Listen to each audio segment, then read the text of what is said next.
Manас айылы болбойт, биз парк кылабыз. Президент силер тоого отуруп эле көргө түртүп атпайсыңар. Bir kişi üçün Manас айылы жок болуп кетпеш керек. Фанат турбайсыңарбы дейт. Манас айылына тийишпеш керек. 40 эстелик эмес, 1 эстелик турбайт тоонун башына. Манаска фанат болбогондо кимге фанат болосуң? Кыргыз жок болуп кетет. Амансыздарбы, урматтуу менин көрөрмандарым. Бүгүн биз Манастын айылына келдик. Себеби дегенде акыркы күндөрү бул жерде абдан ызы чуу чыгып атат. Манас айылынын жетекчиси улуу манасчы Дөөлөт Сыдыков мына өзү турат. Биз азыр маектешебиз. Бул киши тетиги жерде ак үй курам дегендер Манас айылынын чекесин омуруп кирип, күч колдонуп тоскоолдук жаратууда жерин тартып алган атат деп чырылдап чыкты. Коомчулук ошондон бери түйшөлүп турган учур. Дөөлөт мырза, анда башынан айтып берсеңиз, качан болду, эмне болду, бир аз мындай тарыхын адамдар билет. Саламатсыздарбы? Мындан бир нече күн мурда болгон окуя бул. Мына көрүп атасыздар, Манастын айылынын абалын көрүп атасыздар. Бул ушул күнгө мурдатан бери каралбай ушул күнгө жеткен да. Муну кайра куруу боюнча биз чыркырап жүргөнбүз, иш алып барып, аракет кылып жүргөнбүз. Садыр Нуркожоевичке кирип, ал киши макулдугун берип, колдоосун айтып, анда президенттин иш башкармасы Алмаз Мамбетов болчу. Ошол ал кишиге табыштаган, ал киши менен байланышып, анан биз ушу Манас айылын кайра куруу, кайра жаңыртуу боюнча Манас дүйнөсүн, кыргыз дүйнөсүн баягы дүйнө эли келгенде ошол кыргыз ким дегенде суктанып көрө турган жерге айлантабыз деп мамлекеттик каналдардан да кеткен конкурс өткөргөнбүз. Эскиздик проект. Ак үйгө эмес, Манас айылына суктансын да. Ооба, бул жер деген мисалы мамлекетте бир Манас айылы болуш керек да. Бул анткени тарыхый жер. 95-жылы Манас эпосунун 1000 жылдыгына карата бөлүнүп, түрк тилдүү өлкөлөрдөн 6 президент келген жер да бул жер. Тарыхка айланган жер. Анан ошону менен эскиздик проектке конкурс өткөргөнбүз. Бардык мамлекеттик каналдар, жеке каналдардан да кеткен, чагылдырылган. Ошондо каттоого келген 18 киши катышкан. 18 проект. 18 киши катышып, акыры эми Манас дүйнөсүн ичин ачып берүү, ошол дүйнөнү чагылдырып берүү бул оор нерсе да. Ошол конкурстун жыйынтыгында 3 эле киши тапшырган. Үчөөнүн бирөөсү жөн эле 4 кесилиш жолдун өтүшүнө коюлган арка сыяктуу бир туулганы болуп коюптур. Ал мурда эле чийилген нерсе экен. Ошону алып келген. Экинчиси болсо Раматыл Керексизов Кытайда боз үйлөр тургузбады беле. Ошону эле көчүрмөсүн алып келип коюптур да. Үчүнчүсү биздин айткан дегенибиз боюнча ошого ылайыктап, ушул Манас дүйнөсүнө ылайыктап алып келген. Ошол азыр даяр турат. Баарын чийип даярдалган. Керек болсо мамлекеттик иш башкармалык ал конкурстан жеңген адамдын да акчасын төлөп берген эмес. Канча эле? Конкурс боюнча эме ошол өзүнүн эмелери бар да, шарттарычы. Ошол дагы төлөнгөн эмес. Анан кийин эми бул жерге келе турган болсок, мына жер боюнча маселеге келе турган болсок, бул биринчиден тарыхый жер. Дагы айталап айтайын, анткени 1000 жылдыкта берилген. Бул жердин өзү каттоосу. Президенттин иш башкармалыгынын астында Кыргыз курулуш сервис деген бар, ошого катталган. Ал кайсы жерге катталганы маанилүү эмес. Эң негизгиси бул тарыхый Манастын айылын бөлүп, анан президенттин алдына каттабаганда кайсы жерге катталат. Ошол жака катталыш керек да. Бул тосмолорду көрдүңүзбү? Мына бул тосмолор. Тетиги темир тосмо. Ошонун тосмонун ар жагында иштеп аткан компаниялардын жетекчиси мурда Нургал Асаналиев деген чыр боло электете илгери кышында эле келген.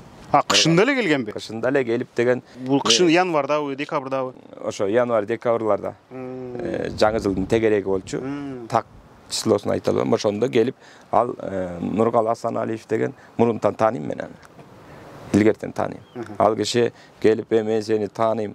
Ошон үчүн мен айтып коеюн деп атам, президенттин Нургал Асаналиевди Google'да жакшы тааныйт экен. Ачсак бүт эле тиге шектелип атат, буга шектелип атат, кармалды деген эле маалыматтар чыкты. Макул эми ал жагы. Кышында келди. Кышында келип мен президенттин атынан келдим деди да, мени чакырды. Эмне боюнча десем, биз ушу жерге ак үй салабыз. Ошондо эле. Ак үй, көк үй болот туш жер dedi.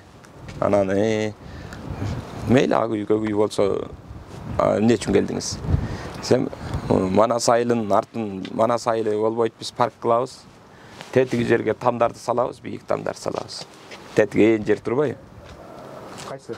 Мо Тосмонун ар жагында дөңгөлөктөр турбайбы, резинка. Ошол жер да Манас айылына караштуу жер. Ал жердин баары Манас айылына караштуу. Ошол жактарга бийик там салат экен, анын айтысы боюнча. Буларгачы бул түздүккө? Бул жерлерде мындай оңдомуш болуп кеткен да. Парк сыяктуу кылып ушундай оңдомуш болуп кеткен. Баарын алабыз дедиби? Ал анын айтысы боюнча баарын алмак. Баарын алабыз дешти да. Ошентип анан келип туруп, мына уш жерде ушундай деп туруп, экөөбүз анан талашканбыз. Анан талаш уят эмеспи, ушуну кантип айтып атасыз десем, президентке жардам бериш керек деди. Жардам эмес, силер тетир кылып атасыңар президентке. Президент силер тоого түртпөй эле көргө түртүп атпайсыңар. Бул деген тарыхый жер, сиз бир киши үчүн Манас айылы жок болуп кетпеш керек. Бул деген мен турганда эме кыла албайсыңар. Ал оюңуздан кайтыңыз. Бул десем, сен кызыксың го? Бул жакты оңдоп койсо эмне эл кирбей турганга, аранда каралбай турганга оңдоп койсо жаманбы дейт. Оңдош керек, бирок Манас айылы деп оңдолуш керек. Дедим да. Сен фанат турбайсыңарбы дейт. Амек окуй мен. Манаска фанат болбогондо кимге фанат болосуң? Мунун ары фанатизм, анан сен фанат турбайсың, анан тигинде мындай сүйлөшкөндү да өлбөйт турбайсыңбы деп келек-келеп аябай катуу болгондо.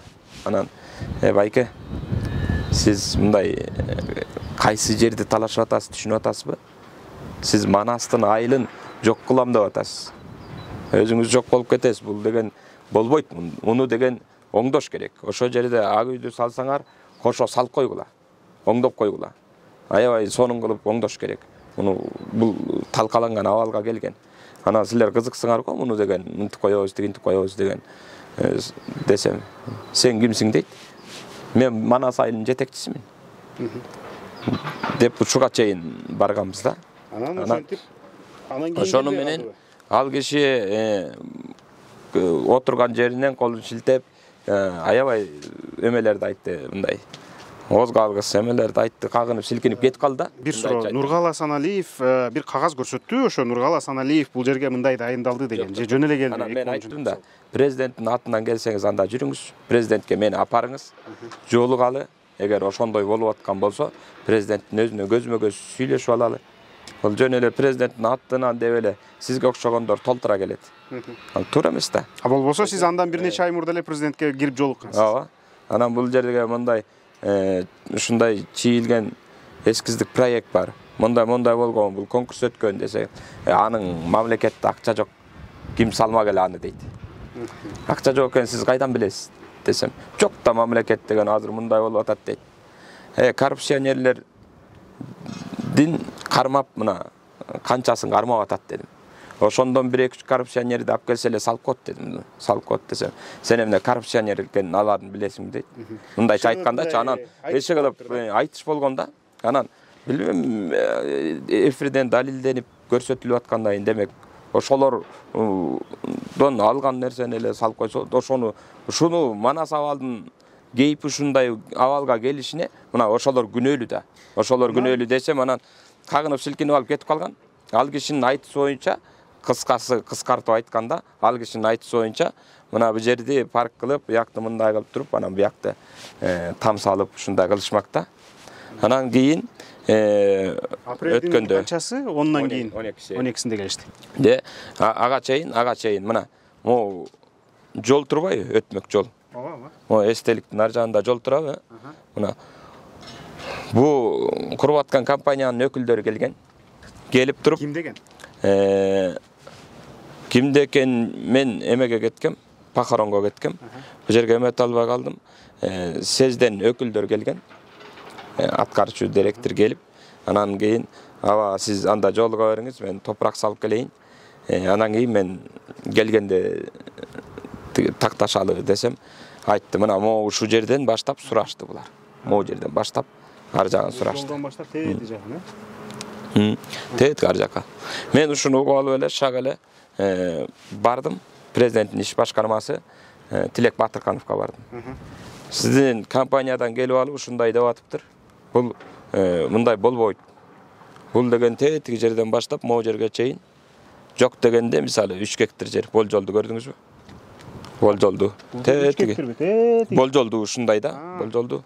Баксак бул бираз кичине көрүнөт экен, э? Ал тетига чейин. Реалдуу 3 гектар. Болжолду 3 гектар болот да, болжолду. Анан ушундай жер жок деди. Могу чөнтөкчө турбайбы? Ушу жерден баштап түздөп коебуз деп айтты да. Бирок тиги президенттин сайтына чыкпады, алар маалыматтарды ачты. 5 эле сотук жери алмакпыз. Ал өзү дагы тиги башкаларга таандык болчу Манас айылына эмес депчи. 5 эле сотук деген туура эмес. Туура эмес, э? Туура эмес. Ал тетиги аягында мына андан кийин ызы чуу чыкканда анан тетиги жерден ары көздөй эле түздөп коебуз деп, ошондо 5 сотук дешти. Бирок ал жер түздөп коебуз деген жери деле 5 сотук жер эмес. Сиз эми ошо 5 сотук дегенине макулсузбу? Макул эмесмин.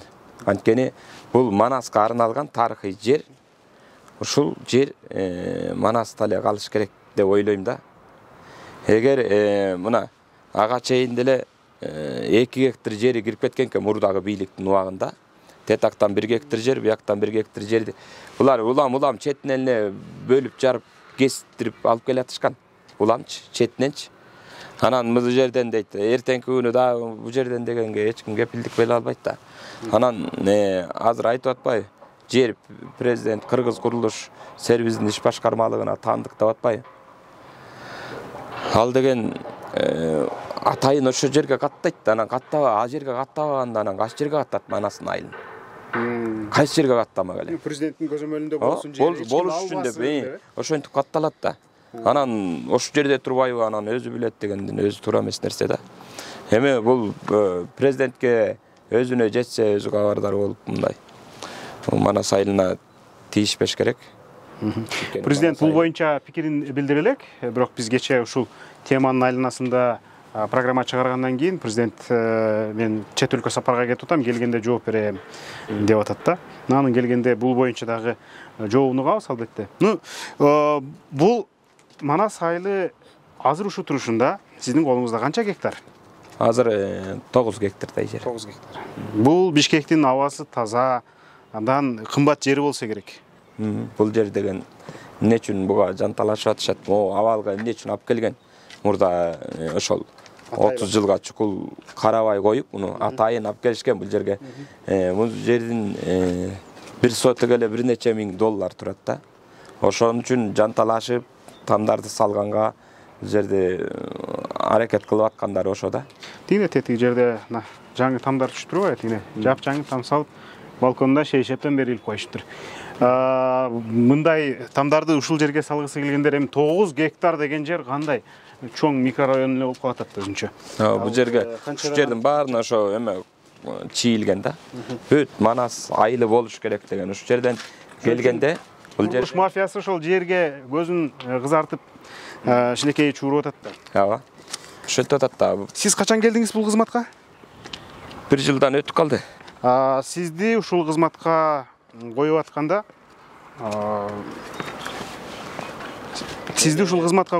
мына Дөөлөт Сыдыковдун аброю менен Манас айылы сакталып калсын. Аны сиз деле урап мындай ушундай абалга атайын алып келдирип жок болгон атат деп коюшкан, туурабы? Сездин жетекчиси. Сездин жетекчиси Кудурет Тайчабаев. Кудурет Марипович ушул жерде мага тапшырып берип атканда айткан. Мен башында келбей эле койсомбу дегем да, анткени бул жерде 1 сом бюджети жок да. Айлык албайсызбы?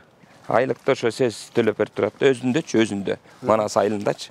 Анан эми бул жерге келгенде айлыктан башка мындай кароолчуга, сизге жана башка адамдарга анан өзүн карап тескегенге бюджет жок. Анан бул мындай да. Ушул жерге алып келип атканда мен айттым да, эми бул жер урандык айланып калган жер экен. Же өзүнүн бюджети жок болсо, муну мен келгенде эмне кылам бул жерди десем, талашкандар көп экен, тартышкандар көп экен. Буга чейин ызычуу болуп, жанагы корейстерге бербегенби ушундай бояк жерлердичи. Кайра алышып ушундай ызычуу болгон экен. Аябай мындай көзүн артып тургандар көп экен, суун артып тургандар. Манас айылынын жерин албай өзүн жок кылып ийгенге суун арткандар көп экен, бирок ушу манасчылар оңдоп түздөп ушуну сактап калат деп ишенип атам деп ошон үчүн алып келген да.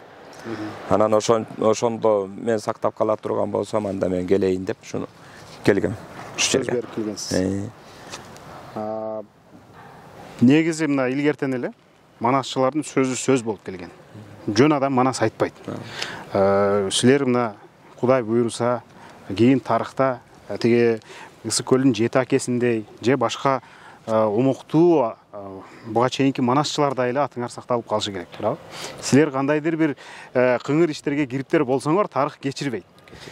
Ошондой максат ойлордон улам азыр чырылдап атканыңызды мен түшүнүп турам. Туура да, бул Манастын айылын манасчылар коргобогондо ким коргойт? Манастын айылын манасчылар үч жерге туруп коргош керек болчу. Алар айтып атпайбы? О, жери талкалап атса биз коргойт элек деп атышат да. Анан айттым да, бул жерге гүлегип аткан жок эч ким. Жок, анысы деле талкаланып калган. Бул жер талкаланып калган, анысы деле муну талкалап кайра салыш керек. Такыр урандык айланып калган, ушуну алып туруп салыш керек. Бул жер эгер жер болбосо, бул жер болмок беле. Жери керек да биринчи кезекте. Албетте. Бул жердин ордуна башка жактан жер беребиз деп мындай айтышты деп атасыз. Ким айтты сизге? Каяктан беребиз деп? Аны ошондо мен киргенде жана президенттин иш башкармасынын жетекчиси Тилек мырза айтты, Батырканов айтты.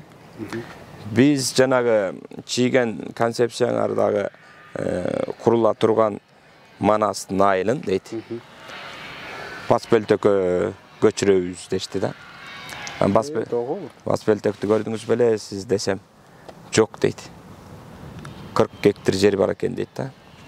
Бас бөлтөктүн үстүнө бул жерге чоң, ушу жерге момдай имарат, Манас музейи түшөт, айланасында Манас ата 40 чоросу менен. Ал Манас атанын бийиктиги эле 40 метрлик болот да. Анан ал жерге силердин жаңы проектиңер боюнча? Анан ошону айтып атпайм.